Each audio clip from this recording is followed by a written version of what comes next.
Have you ever felt Egypt and the temples call you home? Memories of ancient lifetimes? Well, I did. And once I answered, everything changed. Now, I've got something coming up for you, a masterclass on Lionsgate, the 8-8 portal, that is a deep soul remembrance and a code awakening at the same time. In the path of the initiate, becoming a master of the net, you will embark on a virtual pilgrimage along the Nile, each gate unlocking the next level of your energetic body mastery. You'll learn how these temples were designed as soul templates mirroring your chakra system to activate higher states of consciousness, and how you can unlock these same key codes in your own selves today. This is about real transformation. You'll discover ancient Egyptian initiatory teachings, energy mastery, sacred geometry as practical, applied spiritual body technology, and how to step into your true role as a conscious creator, creatrix being. This is not just knowledge, it's an energetic initiation into your next level of sovereignty and power in this time of great human awakening. If you're ready to stop seeking and start embodying, then join us on August 8th. Click the link below, register now, and step onto the path of the initiate. Your mastery begins here. I'll meet you at the first temple gate.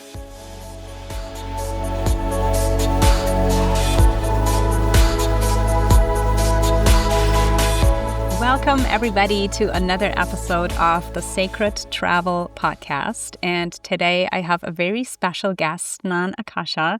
She is a divine wisdom keeper, an earth wisdom keeper, and has been on this path of remembrance with and for and through Gaia for so many decades and probably also lifetimes.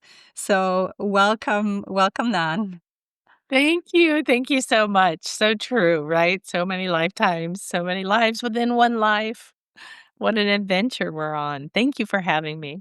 Appreciate it. Well, absolutely. And I love the topic that you chose to speak about, the temples that remember you, because you told me that, and I actually hold the same belief that there is a reciprocity as we remember, but also the earth and the sites remember us, right? So how were you inspired to choose that topic today? Well, actually, it's a story I wrote that is going to be in a book coming out this fall with Adam Apollo called Lifetimes. And it's about past lives. It's about it. And so that particular story, it was interesting because those words came through, as you take these experiences that are like, and then somebody says, "Put them into this tiny little package," you start to get pretty descriptive, with the words. And so what started to come Yeah. to me was that the temples that remember you, because it's no different than any other work. Like I'm trained in many different mystery schools. I'm an energy worker, a healer, oracle seer, shaman, all these things. And so, like everything, there's an energy to something and Mm, everything is alive. Everything's made out of the same yeah. divine essence. And then when you start to realize all time exists at the same moment. So, priestesses doing a ceremony at a pyramid 3,000 years ago are still there doing that when we show up. It's just where is your focus? We're focused into this particular timeline. And so, but there's lives you had, and bones and stones and crystals all carry memory. So you start going to these temples, you go to sacred sites, you go to a pyramid, you go to a church, you go to even just rocks, even just a sacred waterfall or a local place. Those stones have been around, right? They have Mm, a lot of wisdom, a lot of memory. And if they're at a sacred site, at a temple where people were using that space for a particular reason, all that energy, all that intention, all that ceremony, it's all there. It's in the land and it's in the stones. So stones like Stonehenge, they choose the stone very specifically. Like we know all the different temples. They'll be like, why'd they bring this stone from so far away when right here there's this other I stone? know. And it's like, because this one has a certain makeup, and this one has crystals, this one has garnets, this one reacts to the sunrise, this one amplifies energies. So they work to open portals and stargates, right? They work to amplify energies from the sun. They work together with the earth energies that they're put on, kind of like acupressure. So you have the earth and the waters in the earth and the crystals in the earth and all the bodies you ever were in other lives. Those bones are buried somewhere on this planet, and those are alive too. And the stones in the temple are alive. So you start realizing this is a vibrant and incredible place that we live. And if you walk like I do in 20 different dimensions all day long, you know, like have to be careful going down the stairs. Like, be in the I body. know. Right. Touch the wall. Don't fall down. Yeah, because I'm constantly speaking to the world is 90 more than probably, but about 90% is what we would call invisible, is the subtle realms.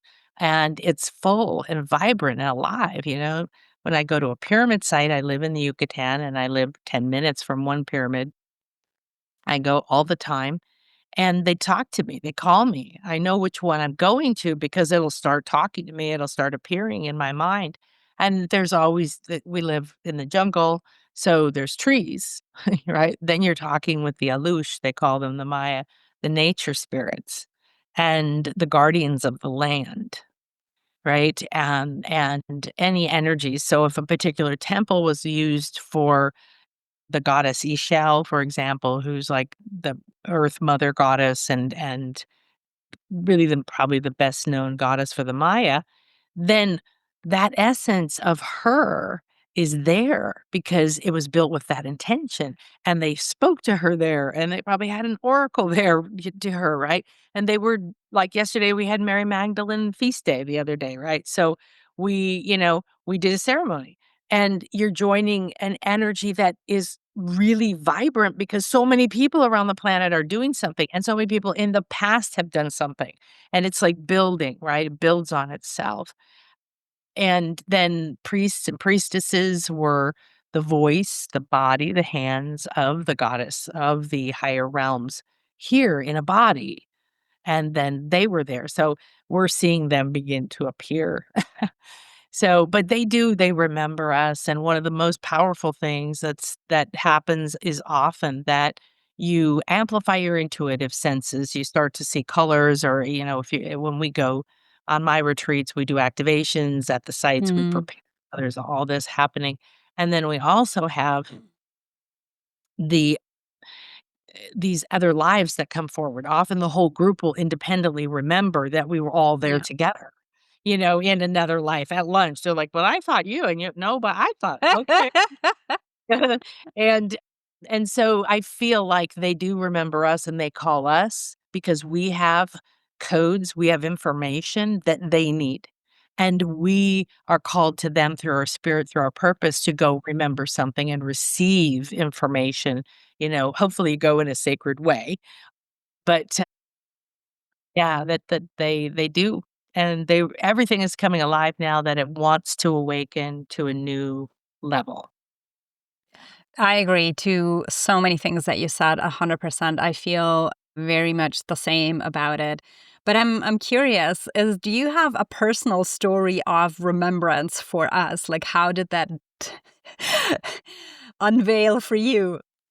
Yes, I have many, many stories, many, many really powerful experiences from very, very early on. Because when I was 3, I started having memories of being in ancient Greece, and nobody in my family knew what a past life was or anything. So, just like, "Oh, you're interested in Greece, we'll buy you Greek myth books." But the first time I went, I was 9, and I would follow the guide around and tell him what everything was, and I'd never been there in this life. Wow. I remember going to Florence when I was about 10 with my parents. I grew up in Europe, and they were standing there looking at a paper map because this was a long time ago, and there were no phones or anything, right? And they're, doing the tourist thing like that, trying to figure out where the David was, the museum with the David. And I'm just eating my pizza or something, standing there, and I just casually look up and I go, "Oh, it's 4 blocks, and then to the left a couple blocks there." And they kinda look at me, and then they decide to ignore me 'cause like, Of "What?" course. And everywhere we went in Florence, I had I can still see it in a map, I knew exactly where everything was. And and so these kind of things, as they come, they're really incredibly powerful. But one of my favorites is that I never really knew much about the Maya. When I grew up, they pretty much weren't even in the history books. They'd been completely erased. So I came down here when I was in college, for spring break because that was the trip, I wasn't like Mhm. I went to the pyramid. Now I realize I got to climb the pyramid. I got to go inside. I got to sit on the Jaguar throne. You can't do any of that now. So there were these things that happened that kind of I can look back now to see why I'm here, Yeah. why I'm studying with a Mayan priest, why I'm going deeper into preserving the ancient oral traditions of the Maya because of everything being erased. None of that was conscious, you know. And I've lived here for 10 years now. So when we arrived here, we came for a wedding and my kids had traveled around a lot and then ended up near each other and been in college for a few years. So we're like, good.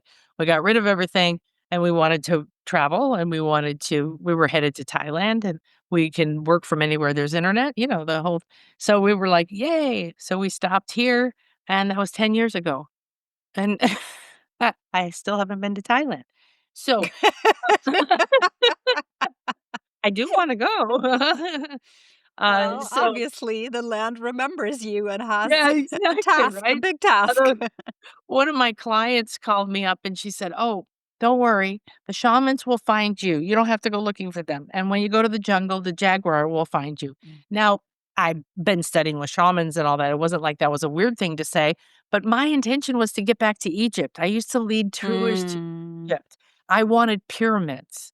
And it took me at least a month and a half to wake up and realize I'm standing in the middle of about 10,000 pyramids. Pyramids. Most of them they're just discovering, right? But this is covered. I mean, there's nowhere else on the planet that has this embarrassingly enormous amount of pyramids.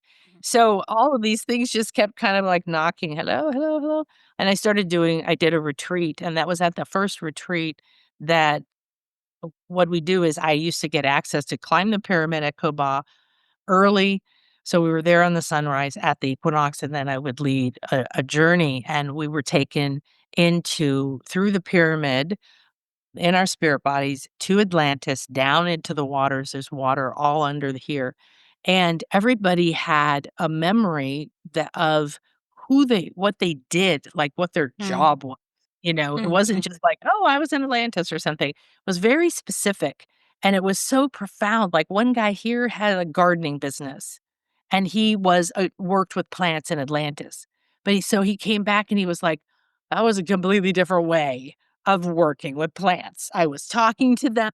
They were telling me where to plant them. Like it was he was just like this whole new level of inspiration. And after that, everybody had free time to go all around the jungle to all the other different temples. And somehow we all ended up at this one temple. This one temple ended up being and they don't have a label on it. They don't know what it is. It's not like the biggest pyramid. It's Yeah, just one yeah, yeah. there's a lot and you walk through the jungle. The first time I went there, I walked by there and I was with a girlfriend and I said, I have to climb that, but you're not supposed to. So she was like, okay, let's do it. And we had candles and crystals and everything. We went to the top, did a whole ceremony. And I don't know why I had to. The next time I was there, I had a past life memory that with Chris, my partner, and he's my soulmate. I was married for 25 years, I met him energetically and all that. So we have this, like, incredible love, deep bond, and I, again, had no idea that we were Mayan together. And so that temple that I had to go up the first time was a school where you learn the mystic arts, where you learn the healing arts. Mm. And so the first time I went up, I didn't know, I just knew I had to go. The second time I went, I was on the big pyramid in a different area of it, and people were tromping up and down. It was not private. I hadn't done a retreat yet. There were people talking about their lunch, and everything, and I just went phew, so deep, and that's the story that I wrote for the book, which was Chris and I were Mayan brothers, and we were living there, and we were studying at that mystery school. And the vision I went into, that I started walking around, and we were doing lots of things at different temples. So I got a different view of like a lot of the things that we learned being in that path. Because for the ancient Maya, they did your birth chart immediately, and then Mhm. a whole village who you were supposed to be. So everyone from your education and your family and the village supported your spiritual purpose from day one, not be a doctor because I want you to be a doctor, or the way my culture did it, which was we don't care what you want, just go Yeah. do something reliable and Yeah. responsible. They didn't do it that Totally. way.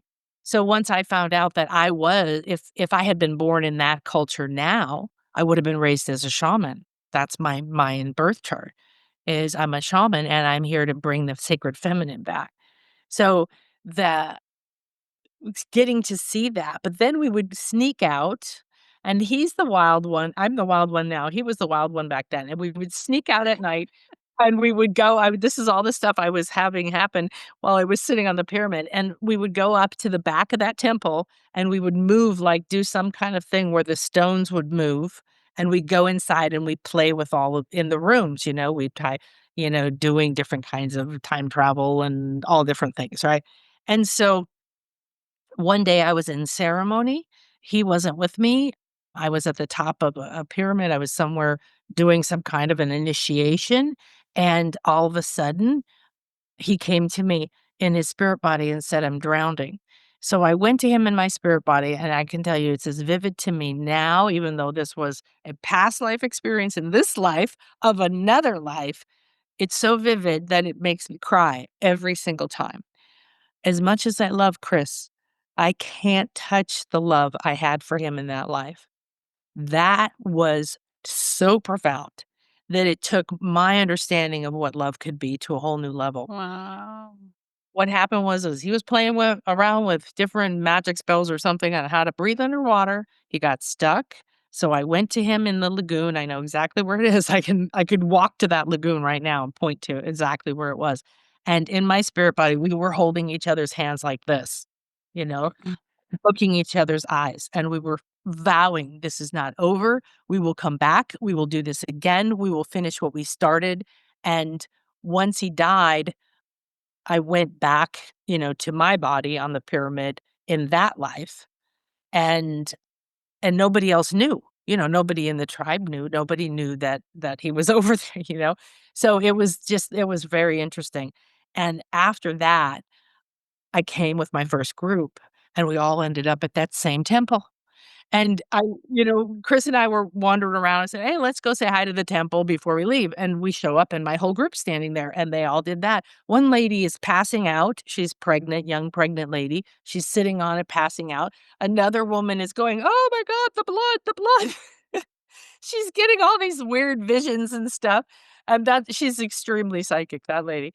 And somebody said, "There's something wrong here. We have to do something." So I walked up and I sat down. I immediately left my body. And there was a woman walking around taking pictures with like a professional kind of camera. And she caught all of these energies that started to come. Mhm. Just normal, normal, normal, and then boom, boom, boom, these light beings appeared, this green, pink, and then, this huge pink lightning bolt came down over us, and I was very conscious of that my body was just sitting there, you could see everybody was in it, I was like, "Everybody calm down and go," but I was walking around in my spirit body and doing all kinds of energy healing. Then we left and went to lunch, and that's where everybody shared that we were all there together at that school in a past life. Mm.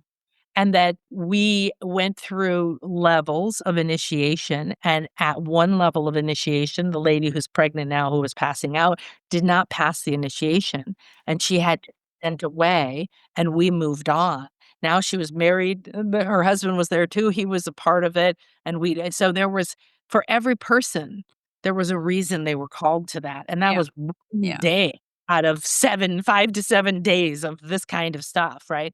So, the memory does what? Well, it's kind of cool, but this is more, this vibrational remembrance, this activation of your soul. When you go to these places, the particles are there. They're ancient. They're like water particles. They're holding information. They're bringing you back connected to maybe a power you have, or you're going to have a different view of yourself, or you're going to go back and realize, why am I doing this job? Or why am I in this relationship? So I always, people go, I don't know if it's really the right time to come on a retreat now. And I say, well, barring a few things, it's always the right time because it's never the same again. Yeah. It's different people, it's a different moment, you're a different person, there's a different alignment. You know, there's a reason that you feel called now. Constellation. Yeah, that would give you something in your life that would change the next 3 months, but if you went next year, you miss that opportunity in the next 3 months. You see what I mean? Like, I truly believe, like, I love your podcast topic because it's my life. And, going places in a sacred way, traveling with the reverence, you have magical encounters, you have spiritual encounters, you have physically healing encounters. There's people who couldn't intuitively sense anything. A guy came to that one and 5 more in a row, and every time he came, he goes, "I'm not gonna come back," and then at the last day, he goes, "I'm coming back," Of course. because he goes, "I have such a quantum leap." I have such a quantum leap, and he went from absolutely not even knowing really what energy was to the end of the first retreat, seeing colors, feeling things, having communed with different spirit guides, had an experience with the Jaguar, these kinds of things that are available there, and then everybody gets exactly what they want too, so that's the fun part. It's not like one size fits all. Yeah, totally, totally. So, well, first of all, I want to say thank you for sharing that emotional part. It really like made my hair stand up, like goosebumps all the way. I just can't imagine how touching it is to have such a remembrance. And everything that you've shared so far is like it's such deep psychic remembrance. And I'm curious how you prepare people that are coming with you on a trip, because I feel that, there's also like it can be very scary, especially when you say you have people who don't or who haven't tapped into the ability. It's not that it's not there, it's just that they haven't tapped into. And so all of a sudden, like that channel opens up and you could freak out, right? So how do you prepare and integrate with your Yeah, groups? people don't usually freak out. The lady who was like, "Ah," she's, like, amazing. She grew up with a family where they astral traveled together every night before they went to bed. It's cool. I Okay. mean, like, I'm like, "Why didn't Wow. I get to grow up with your family?" Yeah. She's amazing. She called me. She's the reason I ended up over here. I was gonna move somewhere else, and she called me up, and she goes, "I don't know what you're doing, and I don't wanna know. I just have to tell you the spirits kept me up all night long, and they said, 'Don't do whatever you're planning to do. You don't need that for your karma. Go to the next spot.'" And I'm like, "What?" And we were planning to move to a completely different place in Mexico. So I always listen to her. So that she taps into a lot of the this is true in all cultures, there's sacred plant medicines that people take, and there's chants you do, you fast and you do your own bloodletting, the priests and the kings and the queens who had to receive the information for the community's greatest good. It was one of the things that they would do to themselves, wasn't to like, "Oh, please don't," superstitious stuff that we were taught. So, no, excellent question, yes. It's actually much less scary. It's really the whole thing I prepare like a cocoon from the beginning to the end. So it's why, people it's best if people come, and they understand that they're in a journey. This is part of your soul path. This is part of your healing. This is part of your awakening. This is part of something that's going to maybe you're coming and you're don't know what you're doing with your marriage, or you're wondering if you should, change careers or start a business or have a baby, or, you're dealing with a trauma, or a lot of people died in your life, and that's happening a lot recently for people. So any aspect of your life is one touched by you getting out of your ordinary reality. You get out of the patterns, you get out of the habits, you get away from the same thoughts, the same people, the same things. That's very important if you want any kind of conscious change in your life. Otherwise, change is just going to happen. So, getting out, interrupting that pattern, getting away, coming with intention, and then surrendering into the process. You know, it's always designed through a lot of love. We always surround everything with love. So, beforehand, I usually either do a group call or do small sessions with people to see what are their energies about coming.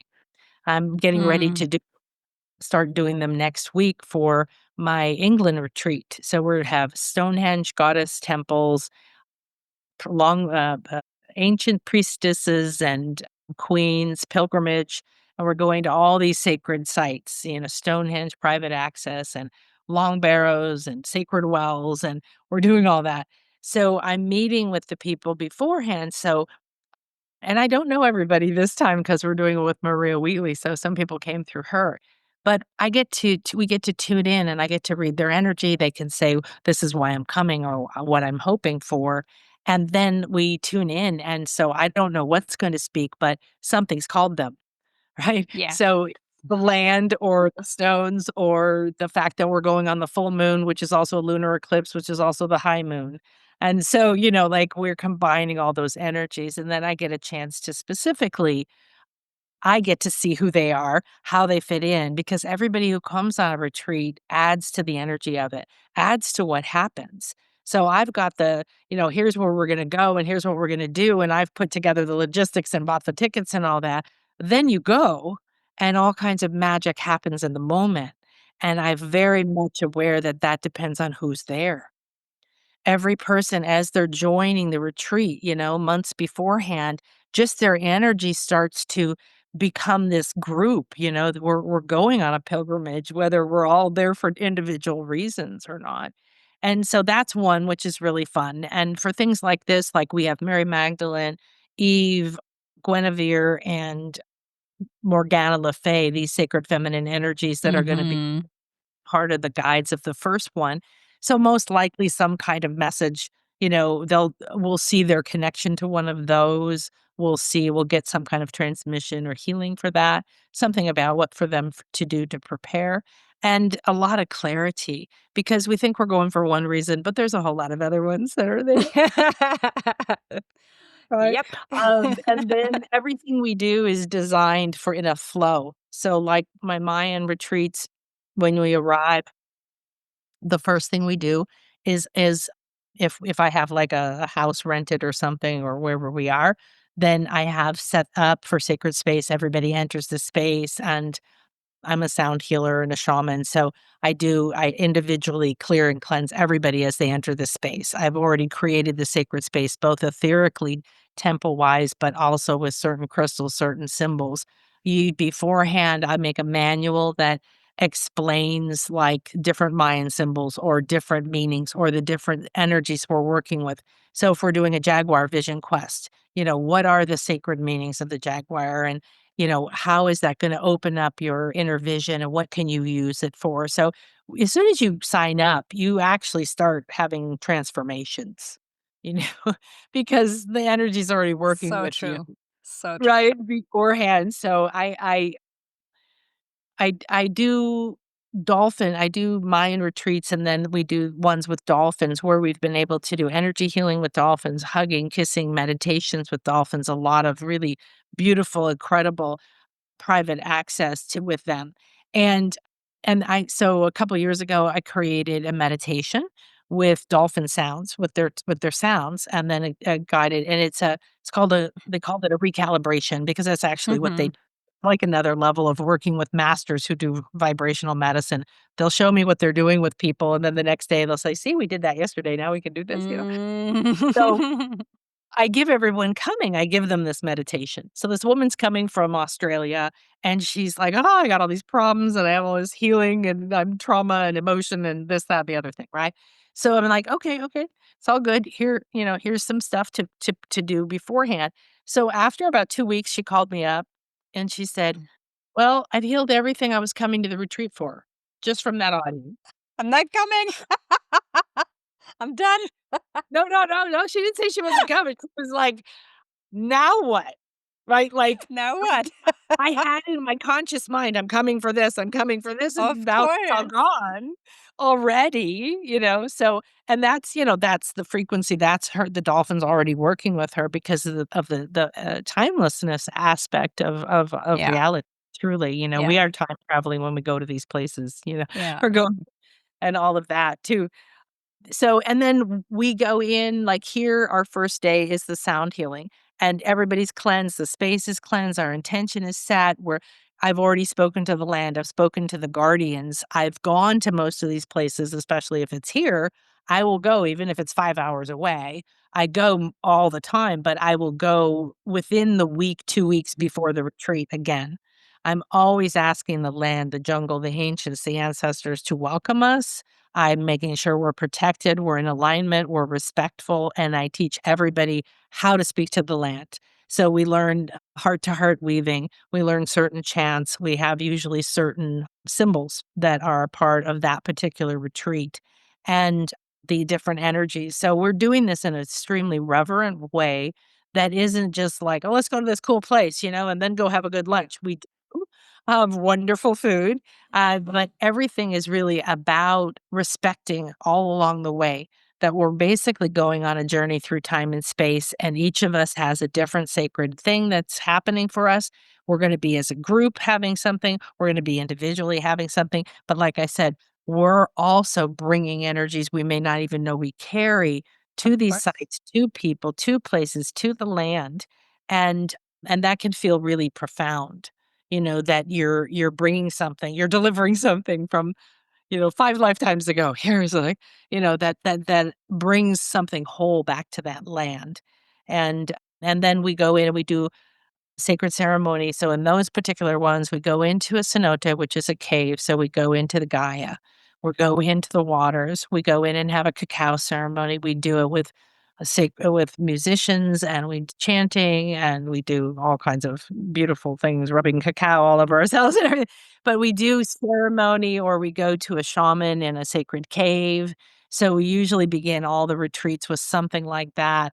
Each step builds on the next so that now we're connecting, we're pure. Now we go in the ceremony. Now we're connecting to the earth. We're getting purified. And we always do the heart work in the beginning. So Avalon and Glastonbury is the heart chakra of the world. And they have chakras at the Abbey, and Guinevere and Arthur, which are really the symbols of that balanced sacred feminine and masculine we have now. So we'll be going through the chakras in the land there. We're going to be doing ceremony around the heart chakra with Guinevere and Arthur, and we'll be doing that in several places. Just also with the fact that everything you can do, but that is the heart chakra. And here we do Mm. cacao, which is a heart medicine. It's a Yeah. an Opener. amplifying, healing thing, inner child work, things like that. Then we'll go to a sacred site, then we'll go to the next day. And half of the day is usually some kind of ceremony or an experience, and the other half of the day is a sacred site where we try to go in the morning, or we try to go by ourselves, or we go places we can go inside of.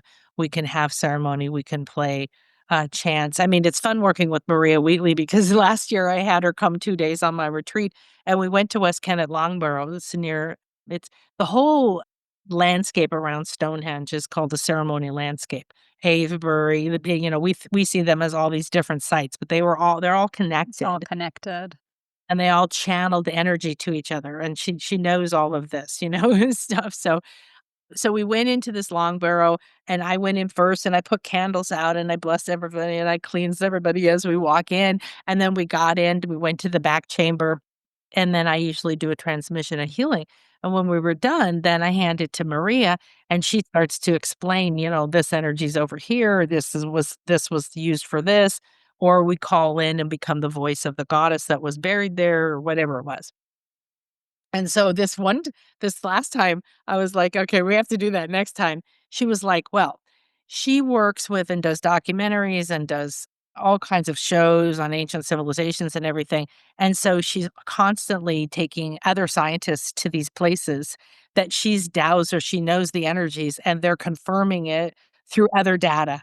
So whether there's harmonics and music coming from it, whether the full moon is activating the crystal grids that are like superconductors. They look just like computers that are inside these stones, that hold that information and stuff. So what's interesting is a long barrel is quite long, and the entrance is right here. And then you go in and you stop here, but there's all this left. Mm. There's only this part that you go in with the chamber. So what's the other? There's no door to the rest of it. So she said right there at that wall in this one corner was a vortex of energy, and everybody was using their dowsing rods, and we were all getting to feel it and take different times in it and seeing whatever. And then she said, now, if you bring certain instruments that create a certain frequency, that stone disappears and turns into a portal, turns into a doorway. That's how you enter the rest of it. So, you go to Egypt and there's all the alchemy codes are everywhere. These are instructions. Maya had the same thing.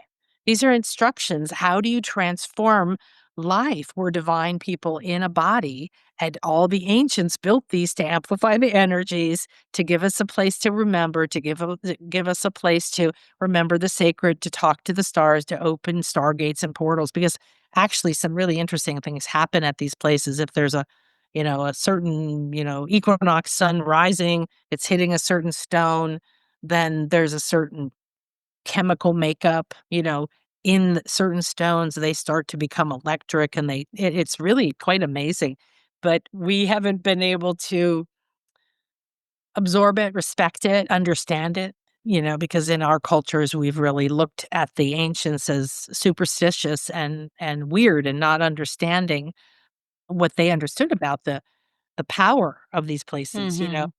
and we And still can't unravel it. I also feel it's, we've separated the science part like from the spirit part, but it's actually like again in the coming together and the clicking together that that exact alchemy what you were talking about like is unlocking. Exactly, and that's what we get to do. That's where we are. We're in the time of unity. The top of the Mayan 9-step pyramid is the state of unity. They represent the waves of consciousness. And so since 2012, we've been at the top of the pyramid, which is the state of unity. And what that means is reuniting with who we are, with our higher self, with spirit, reuniting with who we were in the past, reuniting with respect to the earth or to the mother, or the way that the ancients lived with everything being alive, rather than the way that most humans live now, just consuming, consuming, consuming, and using it up, and not even saying good morning to the earth when they wake up.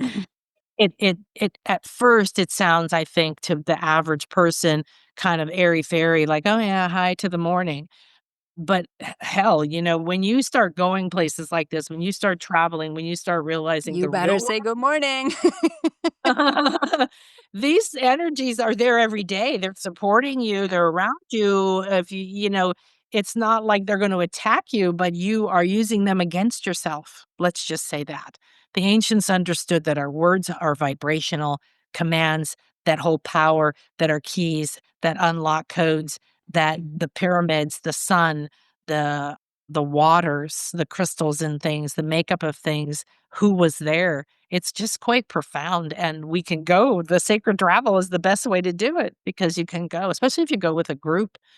I go by myself a lot or with my husband, and it's nice, but with a group you can get a lot of special access that you don't when you're just by yourself. That's actually a great segue because I also wanted to ask you, I always feel there is definitely a time for both, like for solo travel and for group travel. So, can you elaborate a little bit on that one, like from your personal experience? Yes, well, I think solo travel is required because most of our spiritual world, most of our we're creators. We're each individually creating our reality. Everything is a reflection of us, the Maya. They understood that we're divine and we're in a body, and they knew that from the minute that they came into a body. So they walked that way. They thought that way. They knew that they were here using their body for a sacred purpose, but their body was also like, hey, we get to eat and have fun, like we get to do cool stuff. But your journey, especially now here, if you get on a spiritual journey, it can be kinda lonely because you separate from who you were, what you thought you were, the identities you had, the people you hung out with. You don't really wanna go the places you used to go. And so going on solo sacred travel is one of the most powerful things. One, maybe you're going through a transition in life and you just got divorced, and you wanna go walk the Camino or something.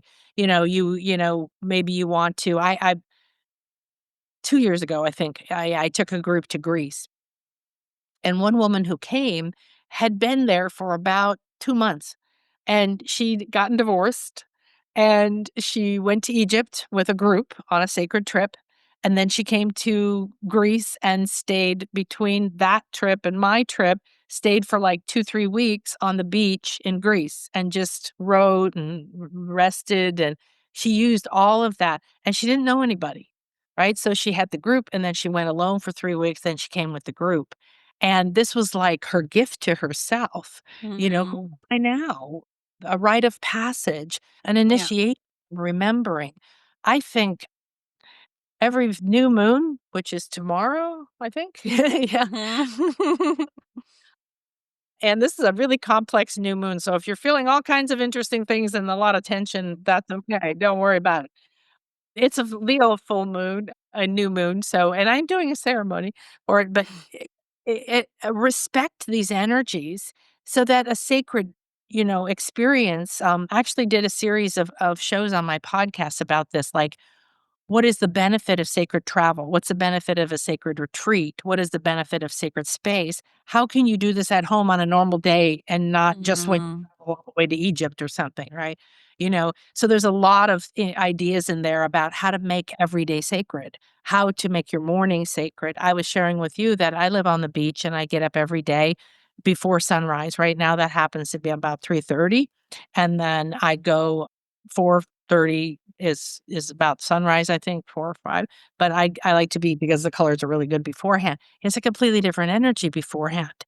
There's a different medicine coming from the sky. There's different energies coming from Venus when it's rising. There's a different portal. There's a different energy to the sun before it comes up, the colors it's making in the sky, but that is speaking to you. It's literal medicine. It could take you on a trip. You could be bathed in peace. You could release anger towards somebody. It's a sacred moment.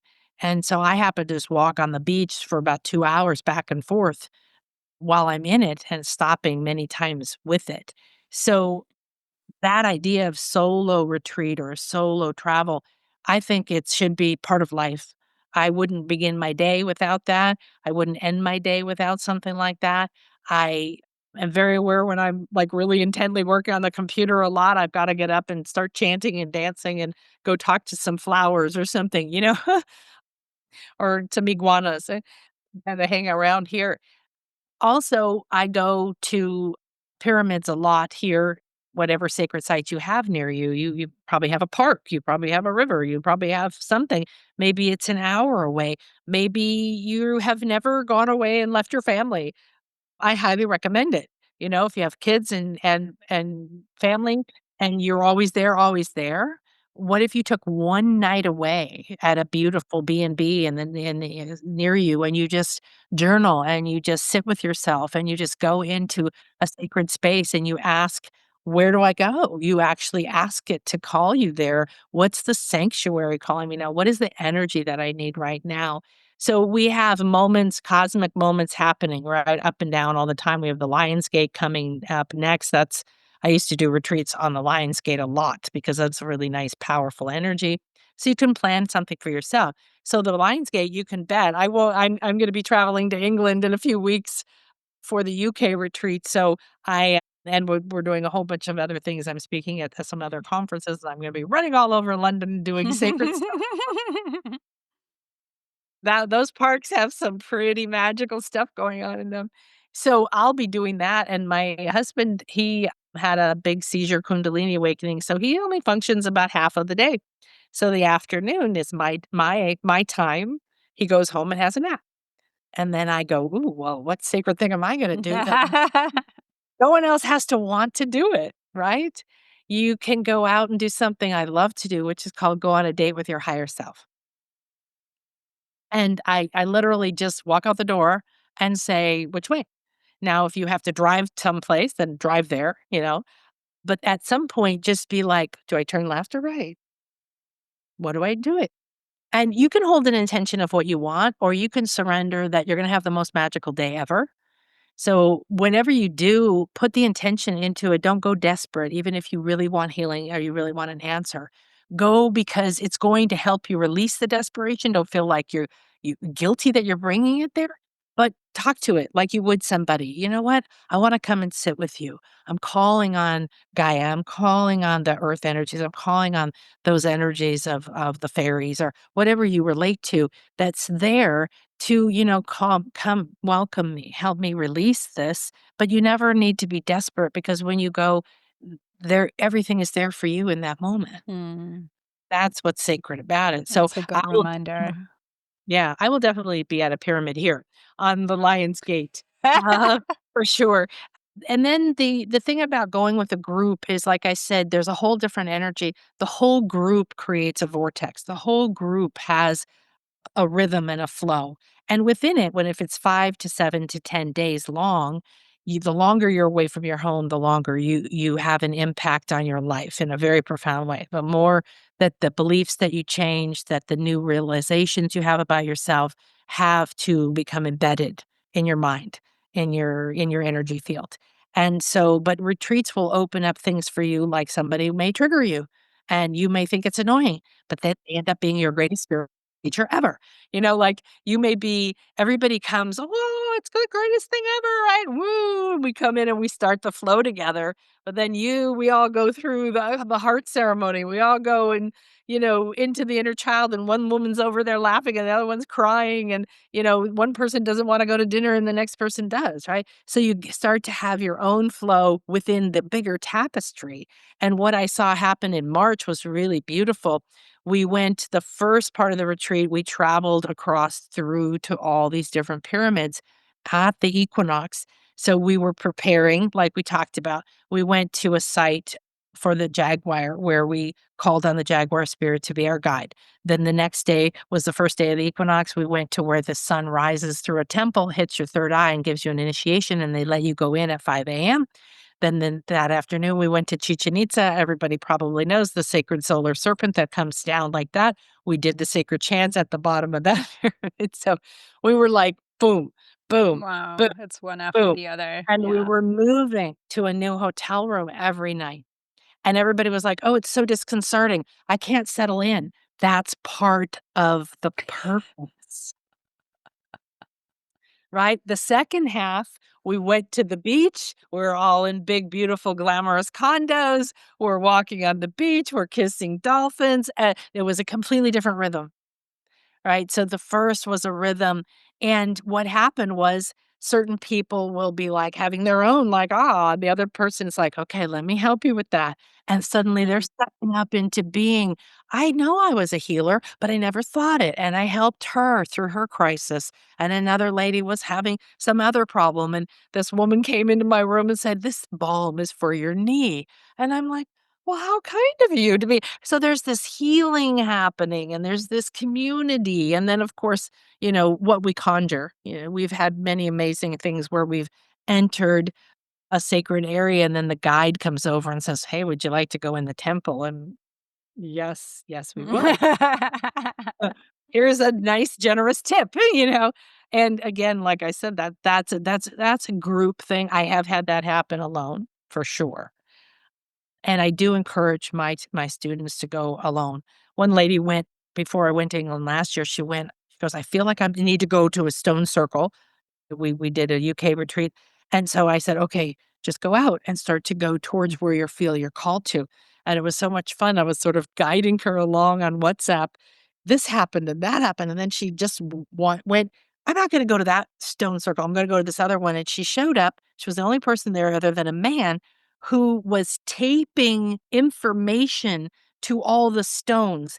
He'd lived there. He'd studied it for 30 years. He knew stuff no one else knew. And he would come occasionally and just sit there for a few hours in case somebody happened to come by who was interested in deeper history of the place. Are you kidding me? Yeah.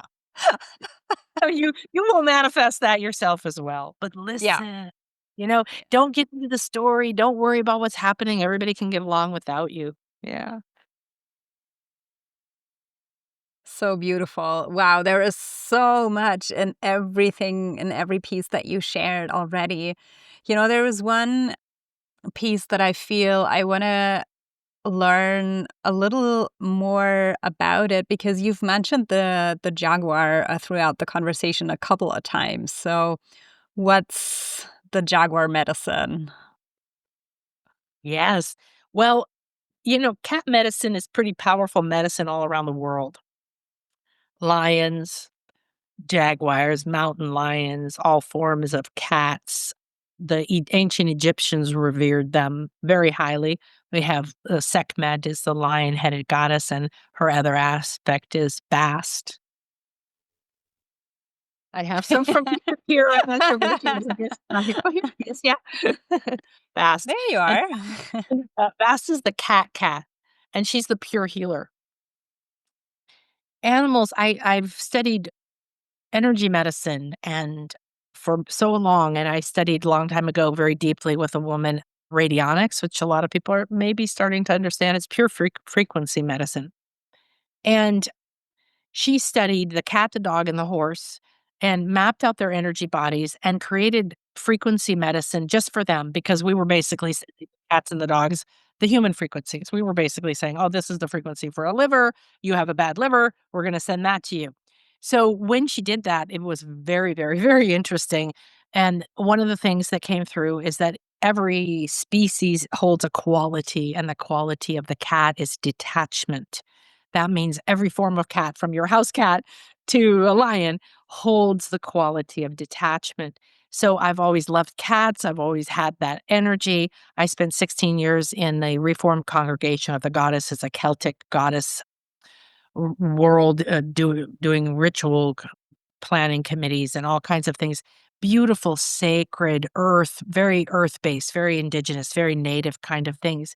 And that idea of detachment ended up being one of the most powerful things I'd ever learned.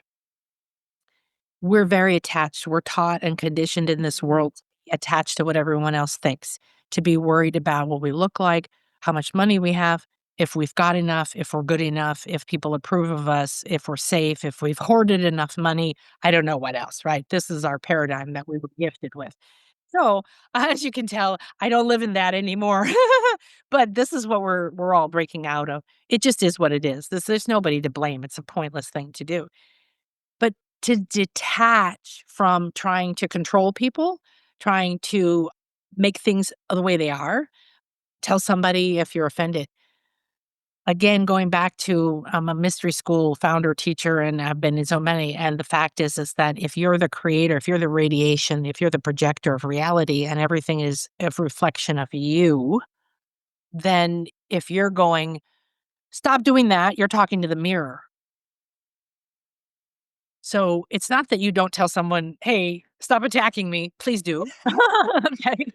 I'm Yeah, talking I about like that. the bigger picture, right? The bigger picture is that so the deep Mayan wisdom that I've been studying for 10 years and now in the last year, all the doors have opened to the elders, to the priests, to the original language. It's just been quite profound. So I'm in the process of writing a book, and the jaguar is very, very powerful. It's second to the feathered serpent for the Maya in terms of what we would call animal embodiments of essence of energy.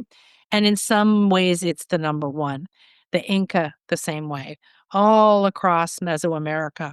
In the US, there's all kinds of different cats, right? There's wild cats, there's the lynx, there's the puma, there's the leopard, there's just so many different ones. They all carry that quality of detachment. And So what happens with that? When you embody the quality of detachment, especially if you want to be a healer, you can't be attached to fixing them. You can't be attached to getting it right. You can't be attached to their story, or you're going to recreate it for them. You have to be the clear channel that allows them to be seen and embody something different. So cats are healers at the highest level because they're very astral. If you've ever had a cat, you know that they ask for what they want. I wanna eat, I wanna eat, I wanna eat. Pet me, pet me, pet me, pet me, pet me. That's it. I'm done. I don't want any more pets. I don't want any more food. Now I'm gonna go fly out of my body and travel all over the world. And then I'm gonna come back and then I'm gonna travel. They are not attached to their bodies. They're in and out of that thing, travel in the world. They take on people's illnesses and just whoop, transmute them through their bodies just like that. Dogs take on your illness, but they typically have to get it. So I started in energy communication, animal communication and energy healing with animals. So all the things I learned through what they told me, what they showed me, they go, we can reject your healing. We can take your healing. People can do the same. So the idea of detachment becomes something that we have to learn, we have to develop. So any cat medicine, whether it's a lion, ancient medicines, all, the Sphinx, we've got that's the embodiment of sacred feminine in that Leo energy, which we're in right now. And that Leo time frame was when that was built, right? When it was Leo, like now we're in Aquarius, that was in Leo. What's the energies that we could go back to and activate there when you're there for sure, because those were built at that time. So they're holding that. Jaguar medicine is definitely my favorite, and I've been initiated now 8 times into Jaguar medicine, so I just call myself a Jaguar medicine woman. It's not really an official title. However, what Jaguar medicine does, and the reason that even when I came here, I was just like, "Oh, Jaguar is cool," because they're right here, they're in the jungle. They don't eat people, by the way. They never have. They represent the mother, they represent the sun, they represent ancient Lemuria, which is the ancient sacred feminine. The Maya know that they were seeded by Atlantis and the Pleiades, and they know that certain aspects came through the Olmec from Lemuria. So those are not like fantasies or was it real or is it a buried civilization to anything they do. Because in Egypt, we know that Thoth brought the information and put it under the Sphinx. Yeah. Read the tablets, right? We know the same thing happened here. Itzamna was sent from Atlantis here with all that same information, built the temples here based on Atlantis. It's the same all around the world. People are going to start to realize, oh, okay, that's here. So the jaguar is a Lemurian symbol of the sacred feminine, and it represents the rising sun because we typically usually see the sun as masculine, but in this case, the sun is life-giving the way a mother is life-giving, right? And then the unique thing about that, though, is that the jaguar rises and comes across the day and then stays with you when you transition in the dark. So it is the guardian and the guide through death, through transitions, through worlds, because the jaguar can see in the dark. Then she gives you her power of seeing through the dark, not just literally, but physically. You see through the dark of fear. You see the dark of your patterns that hold you back. You see through the dark of other people's manipulations. You see through the dark of danger or whatever, right? So you see with the vision of the jaguar and you can cross between worlds. You are unseen, but you see everything. You're you know how to live on the earth and you know how to leave your body and travel the astral. And you are pure medicine in body and form. Nothing can cause you harm because you transmute it. So those are some of the really beautiful qualities. And when we go to Ekbalam, which means Black Star Jaguar, we go to this incredible temple. We sit in front of the Jaguar temple. There's still the mouth of the jaguar, the teeth around the entrance. There's angels above it. There's still stucco carvings on this one temple. of the Jaguar, and we get taken in our spirit bodies, and we travel with it. And you never feel again really like you're alone. The Maya felt like the Jaguar taught them how to live in the land. They know where the water is, right? They can guide you to the tree that poisons you. Next to it is the tree that heals you. Hmm. Yeah. So, yeah, I love it. I love that, and like I'm such a big cat lover too, and still studying cat medicine so much, but you've given me some other pieces and clues, so thank you for that. That's been, yeah, really interesting to hear. Yeah. It's very So, interesting. The first retreat I did here, a man signed up who wanted to come because of the dolphins. So he was like, I separate them now, but in the beginning, it was one day of dolphins, and we did this pyramid and that pyramid and this thing and then the dolphins and so on. So he called me up and I have to come. I wanted to see dolphins my whole life. I can't believe I get to kiss them, blah, blah, blah. So he came. So at the end of the retreat, we're all sharing. The last night, we usually have a nice big dinner and we celebrate and we share. And he said, I came because of the dolphins and it was phenomenal. And I'm so glad they called me. But my most powerful moment was with the Jaguar. mm, yeah, yeah. So, and that's the fun thing about sacred travel, and it's about anything that calls you in your life. You're called not necessarily to get the thing you think you're going to get. You're called to get on the journey because on that journey, there's other people, there's other places, there's other energies, there's other healings. There's just so much that's waiting for us. Like, hello, I'm over here. We're the universal fairies. Could we please give this to you now?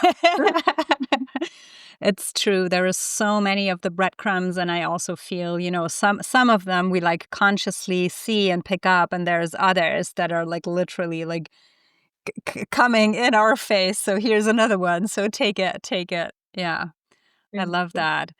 Wow, that's been such an incredible, yeah, talk with you. I could go on forever. Is there anything that you still want to share with us before we come to a closure? Oh, wow. It's just so juicy, isn't it? There's so many wonderful things. Well, I think primarily because if people are watching, this show, they understand that the idea of sacredness is important to life. And travel there's all different reasons to travel, right? You can travel for, a graduation, you can travel for, you know, a speaking engagement, you could travel for work, you could travel for vacation to take your kids to Disneyland. So and they're all fine and they're all valid. But weaving this in to your daily life or your weekly life or once a month, giving yourself a half a day to go do some sacred travel, do something where you just go that day and you let the energies talk to you. Or perhaps you go back somewhere. That's very profound. I have a client right now who this next week, a year ago, I know 2 years ago, maybe 3 years ago, I can't remember, her mother died, her aunt died, and another lady, I forget who in her family died, all within 1 week. And so she was preparing. We've been preparing for a month now for this week that's coming up because she calls it the anniversary week. You know? And so we were preparing by saying, well, let's completely change the entire intention of the cycle of this Mhm. anniversary coming back. Let's make it a celebration. Everyone is Oh, yes. Everyone is happy. Everybody's moving on in their path. She is too now. She, had to go through her mother's estate and, the drama, all that, recovering from all that and all that. So it's like, let's go in with that intention. So do that, set aside time in your life. Don't wait for one trip a year. I have to tell you, the Europeans have it figured out. They get so much vacation I know. compared to And they Americans. still believe it's not enough. It's embarrassing how, I know. I live in Mexico, and I love it here because if there's a holiday and it's on a Tuesday, well, then you take the Friday off and you take the Monday off. Maybe you take the whole Yay. week off, you know? And in the US, it was like you get half a week off, you get 1 day off, you get we used to have all these different President's Days, and now it's 1 President's Day, or maybe it's no President's Day, I don't know anymore. It's like we lived in France for a while, one summer, like a month and a half in a small town Oh, in Rennes. France is insane. Like the amount of holidays they Oh, have, like yeah. officially, it's Oh I my think god! it's even the highest that you can get in Europe. It's phenomenal. They would have these dinners, they'd like, "Let's all have dinner," and all the people in the street would put the tables and get oh my god, I've never seen people who could get drunk as much in my life. I thought I could get drunk. I don't even drink anymore, maybe that's why. But it was fascinating, like, this one lady was like, "Oh, well, I work for the city and I get, like, 3 months off." I don't know what it was, just making stuff up, but I'm just like, "What? Oh, maybe because it's for the city." She said, "Oh, no, no, my son, he just graduated college. He started his job." I'm like, "Well, how much vacation did you get for your first year?" "Oh, a month and a." I know, isn't it sad? His mother said, "It's so sad he only gets that." I was just like, do you know how blown the American mind would be if that was norm? I think that's something we need to embed. We need to embed a lot more vacation, and I wanna tell everybody, if you do live in a culture where you don't get much time off, ask for time off. Yeah. Just, "I'm sorry, I have to go away." And if Yeah. they say, "Oh, no, you can't," I say, "It's okay. I'm going anyway. Please." Causing trouble. Oh, there you go. We got a little rainbow on my head here now. Yeah, I was dancing There it is. on your third eye before, like, look at Oh, that. no, my throat And the and throat as well, and the heart. that's from Glastonbury. So, yes, and then come and join me, come on over to my podcast. We're gonna have the beautiful Julia on, and we talk about sacred travel, and if I go to a pyramid, like I'm gonna go for the Lion's Gate, I'll come back and I'll share what happens there. I'll share pictures. We see the most amazing light beings show up in our pictures and stuff. And also, there's a retreat in England, so come on and join in that. We got a few spots left there, sacred So tell retreat. us about the dates. When is that? It's September 1st till the 8th. That's the Glastonbury and the Langbarrows one? Yes, yes, yeah. You go to Glastonbury, everything's based in Glastonbury. And we start there. So the first 3 days, first 3, 4 days, we're in Glastonbury, and we're gonna start with private access to the Chalice Well, which is incredible. It's the Red Springs, which is the sacred feminine, but it's a garden that's been built as a peace garden, and it's been built on layers. So there's many, many different places where you interact with the water. One you can walk in it, and it's got the Guinevere, King Arthur energy. The next, the lion, and then you go up to the wellhead with the mother, and it's just yeah, it's got sacred geometry all over it. It's amazing. Yeah, and then we're gonna be in the White Springs private access too, which is the entrance to the fairy world. It's literally in the tour, it's in the ground, it's in there, and it's got all these amazing altars, water altars, and we'll be going to Mary Magdalene Chapel and walking the labyrinths and doing the heart chakra work and being at the Goddess Temple. And then on the 6th, we were going to start with Stonehenge, early access, private access in the morning with Maria. And we'll be going to all these sacred sites. One of the ones I'm really excited about because I tend to be very into the ancient sites. And I tend to be more into, the goddess type stuff or the gods and the goddesses, the type of thing than the churches. And the churches are all built on those places. So don't forget that the sacred energy is still under there. A lot of the churches were built along with sacred geometry hidden from the church by the Templars or other people. So there actually is a lot of really amazing and beautiful things in some of these churches. And there's one in Wells. It's very close to Glastonbury. And it's famous for its architecture. It's called scissor architecture. It's very feminine, very unusual, very beautiful. These big soaring kind of unusual archways and this very flowing energy. But what's really cool, and we're going because I never even would have thought of it, but Maria said to me, Maria Wheatley, she goes, "My friend," and so we got her friend who doesn't do this. It's like we got this scholar to kind of come and give us a private tour. He's studied that cathedral because Oh, it's in wow. with the sacred feminine Venus pentacle. It's embedded Mm. architecture, it's embedded in the symbols in the ground, it's embedded in the whole place. So that is gonna add to the other level of, like, we're going to talk to the goddesses, call back the queens, give voice to the ancient priestesses who've been erased. We're gonna be going to their temples, to their healing temples, to their burial centers, and then we're gonna be going to this church and learning about the codes in this place. So command I've never been there, can't imagine the energy. And if we're lucky, depending on church activities, we'll be able to do meditation in there, so That really sounds amazing and super expansional. So we'll make sure to put the link in the show notes. And then Mexico, you also mentioned, is coming up again in the spring next year, right? Yes, I have 2 things. At the end of this year, it's not my event, but it is we have a thing on our website to connect to. The Mayan priest that I study with, and we're writing some books together. We're studying some ancient books that haven't even been seen before together, and I'm starting a foundation called the Voices of the Maya Living Wisdom Project, and Mm. he was a part of a project many years ago where they started to collect the shaman in the jungle because they're all separate. There's no where I live, there's no group. There's no like in Guatemala, they have a council of elders. They don't have that here.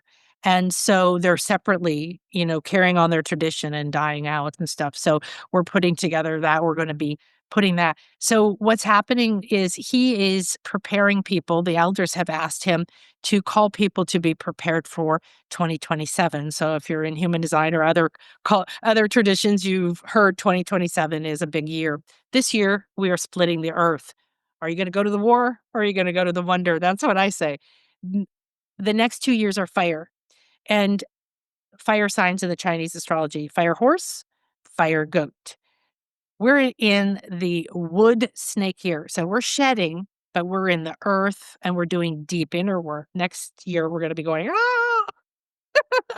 energy's going to go fast. Okay. So he's having a ceremony. It's about 8 days. I'm going to be doing one day and then assisting in all the ceremonies, leading some ceremonies. It's called the Sacred New Fire of the Chikaban. And in starting in 2027, the Maya, the Olmec Maya specifically, which is all the Lemurian energies, is predicting an era of 52 years of peace. And so we have to be prepared. So it's really beautiful. If you would like to work with an authentic Mayan priest, go to some of the sacred sites and then the woman that he works with who runs his business, beautiful lady, she channels Lady Sack Cook, who's a ancient high priestess from Palenque, and she's been doing that for decades now. So it's really beautiful, beautiful energy. And then in March, 1st of next year, we are going to do a retreat here with both Maria Wheatley, who is going to be bringing us energies. She's writing a whole new book on Egypt energies, and she's found harmonics. And I'm over here dowsing and mapping the energies. She's like, "Can you go to this pyramid and go check this energy?" And I'm like, "Okay." So we're mapping out these energies and Yeah. the Oh, wow. similarity so and we're gonna go in and learn from her on that aspect, and then 3 days, Miguel Angel, the priest, is gonna come with us, and we're gonna be going to sacred places that only he knows about, caves and stuff to do ceremony. He was the director at Chichen Itza for 4 years, Oh, so wow. he could go in anything. He's been in every temple in there, he's spent the night in there, he knows what all of them were used for. It's a phenomenal to be able to go to these places with someone like that, and so, yeah, it's gonna be just absolutely mind-blowing, mind-blowing. That retreat, I'm already vibrating from it, so, uh I was just gonna say, I feel like only from your words, I'm already buzzing. So please make sure to share the link with me, and we definitely make sure that, yeah, this gets to people, to everybody who is intrigued now. Good, yes, yes. Yes, then I'm going to Greece with the mystery school at sea with Portal to Ascension, later, and I'm going to Glastonbury again next year, and, we'll see what else is unfolding, but those are This PowerPoints. place I is literally calling. I have clients, I don't know if yours do this, I have clients who say, they go through the other thing that I do just to let people know, and we have recordings so you can ask us and we'll send them over, is I'm a hypnotherapist and I'm a shaman and I'm an energy healer. So I offer people who are like, I really know I'm supposed to go on this retreat, but I don't know how. Like, I'm afraid to spend the money. I'm afraid to travel. I'm afraid to, whatever, like whatever. Everybody has that. So we have videos, we have processes, we have meditations to help you with fear of flying, whatever it is that is there. So in this March retreat in December, I have a class called Wishes Fulfilled Weekly. It's a mastermind, and we travel for 7 months together, week to week, literally rewiring ourselves so that we're manifesting the world we want from that world we want, not living in this world. It's kind of so high level manifesting mystery school stuff. So a bunch of people in that were like, "Oh my gosh, I want to come to the March retreat, but I can't." Why? Okay, let's get a call. Let's say, "Come on, let's talk about tell us." One lady's crying. She lives in Ireland. She's like, I can't." Why? Well, because my husband just wants to spend all the money to fix the house, and I have debt. How can I spend money on sacred travel? How can I go somewhere when I have debt? I have to pay the debt off first. And she's sitting there saying all the rules, all the conditions, and all the programming that we have. You can't do anything until this is done. You can't do this until someone else says it's okay. You can't do this till your job tells you have time off, right? And so she's just, so we worked through that with her. She came and she's coming to Glastonbury. And when she said she was coming to Glastonbury to her husband, because she ended up coming here, she flew all the way to Mexico. She did the whole thing. And she went back and she said to her husband, she did the same thing. She called me up and she said, I know I'm supposed to go to Glastonbury, but now I'm afraid to tell my husband. I said, well, go find the girl that did it already and changed. Go find the you that did that and go back and talk, right?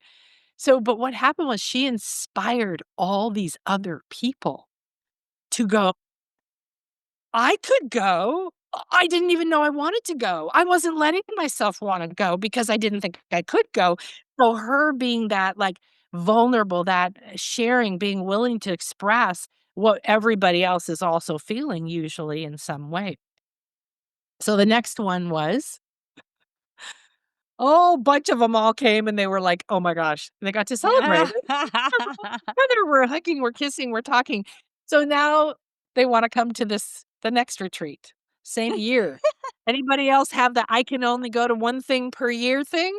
So that was the first thing that came up. I announced this retreat and they go, "I can't go to more than one retreat in a year." And I go, "Oh, I guess we need to have another talk." So it was a ton of fun, and that's what came up in April and May was and a bunch of people came forward and said, "Wow, I had that same thought. I can't I already did one." And my husband said the same thing, and my best friend said the same thing to me. "What are you doing? You can't go to another one of those this year." So you have to understand, like, sacred travel is one of those things, like, doing some deep work that's gonna change you, and spirit knows it. So a lot of your environment, not that they're trying to hurt you, but a lot of your environment responds to try to reinforce those rules that you have inside of you, like, "I can't have what I want. I can't change too fast. I can't go to too." So all of them had a big breakthrough around, well, of course I can go to more than one sacred retreat a year if I want to. And then somebody asked me at the end of it, they said, "Wow, that was so freeing. How many sacred retreats do you think is good to go to in a year?" I said, "Well, you're probably asking the wrong person, Oh, and yeah. who won't like me, but my goal is to go to as many as I can fit into Oh, 1 yes. year." Oh, yes. So, I'm not encouraging that access to anybody. It definitely you wanna feel the light, but for me, like I said, I was doing, meditation and spiritual work, and I was doing all of this stuff back before the internet too, and then you feel alone, and when I discovered my first truly sacred retreat, I went with the mystery school I was in to Egypt for 3.5 weeks. Well, not only going to Egypt for 3.5 weeks with a mystery school is pretty transformative, but I just went, "Yes, please, more of that." Yeah. Mm. That was, like, the greatest combination. Do the spiritual work, have fun, Be with interesting people, go beautiful places, eat interesting food, examine other places in nature and cultures. Like, to me, it's like taking the best of everything and putting it together. You I know? think this is such beautiful, closing words and like coming full circle to the tagline of the theme of the talk. Like sacred travel is such deep spiritual work, but it's also a deconditioning, a rewiring, a remembering, a dismantling, like all of it, all of it. Yeah. And you're not gonna be the same person when you go home. Sorry and congratulations. Yeah. Sorry, not sorry. Things do, things happen, things do, it can be just like, "Oh, the greatest thing happened." I had one lady was like, she didn't even know she wanted to leave her job, she loved her job, she came home, 3 people offered her jobs, and she goes, "Oh, well, that one looks kinda good, I never thought of that." And then another lady came home, and when she left, she's a single parent and struggling to pay things, and she knew she was ready to start a new business and all this, so she went on the retreat last year to England, and she couldn't even pay her rent, and she's manifested money for this. That's the other thing about sacred retreats. If your heart is called, it will show you the way to manifest what you need to have the things in your life you need, and then you can apply that to other things. You don't have to Yeah. wait.